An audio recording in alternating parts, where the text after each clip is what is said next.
I'm smiling not because of the topic we're about to talk about, but because we still have the legend, George Foreman, with us. And look, we don't get guys like you, George, on the show every day. Thrilled to have you, man. So we're going to talk about Colin Kaepernick. There was a huge rally in New York City. We told you this was going to be going down, and a lot of people coming out to show their support for Colin Kaepernick, feeling that he has been blacklisted by NFL owners who have not hired him yet. And a lot of people feel there are people with far inferior talent who are getting jobs, and they're only, shutting out Colin Kaepernick because of his stance on, kneeling during the national anthem. Susan Sarandon came out for this rally. There were other players and former players. Willie Colon was there. Curtis Blow. It's become a real divide in the NFL. Yeah. Yes. So, George, what do you think about this? I know you have strong opinions. We can settle this. Conor McGregor and Mayweather are going to make $1 billion come Saturday night. George Foreman, who loves Old Glory, Kaepernick, maybe. Let us meet in Vegas. And the winner, just two of us in the ring, he can fight whatever style he wants. I can fight whatever style I want. Look at George, come on. Colin Kaepernick is not going to fight you. Come on. Yeah, but and the winner would have to stand. We've played a national anthem after the fight, and the winner stands up. I did not think that was going to be your opinion on this. No, but this guy's a great football player. I can't see why he doesn't have a job. He's that good. Any team is going to be better if they put him on their team. Kaepernick is a great quarterback. He should have a job. They're right. So you agree with the fact that they're rallying, but I know that you have said that, one of your proudest moments was representing the United States. I love it. I tell you, if I started from zero and became everything I've wanted, and I traveled all over the country, I had enough money to set my roots down, my anchor down anywhere and live there, but I always gravitate back home.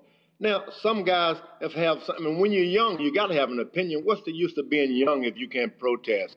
I mean, if David had tried, he wouldn't have fought Goliath if he had been 40. But when you're young, you just got to say, hey, conceived in liberty. And that's where he was. I mean, give me liberty or give me death. I mean, we created that right here in the United States. There's nothing wrong with a guy voicing his opinion. But I got to tell you, it's weird to me. So what is, I don't know enough about this to really understand the end game. So is the end game here to say to a team that nobody else is picking you up, but we're going to pick you up? It doesn't feel, I mean, are they picking him up because they want to make a political statement, or are they picking him up because they like him? He's good, man. I know he's good. I know he's good. But if he's that good, they're not going to overlook this because other players are doing it too. This actually just happened, George. We found LaShawn McCoy, the great running back, actually came out and said that he thinks Colin Kaepernick is not good enough, and he's not worth the distraction that would come with the team actually signing him, which I thought that was really strange from. I would think LaShawn McCoy, a fellow player, would be in more support of Colin, but clearly not. But you can't support a guy just because of his stands and athletics. He's got to be good. I mean, Muhammad Ali, he should have shut up his mouth. I tried. Couldn't do it. The guy was that good. The guy was good. He beat me up. So you got to back it up. You got to back it up. And I think that Kaepernick, am I saying the name right? He's that good. Yeah. Well, we'll see what happens. George, we love having you on. Okay. Next fight, George Foreman. George Foreman, Harvey. Yeah, the two of you guys fight. Let's see what happens. And hey, Floyd, Floyd. George, hey, George, George, seriously. You know what I'm going to do if we get in the ring?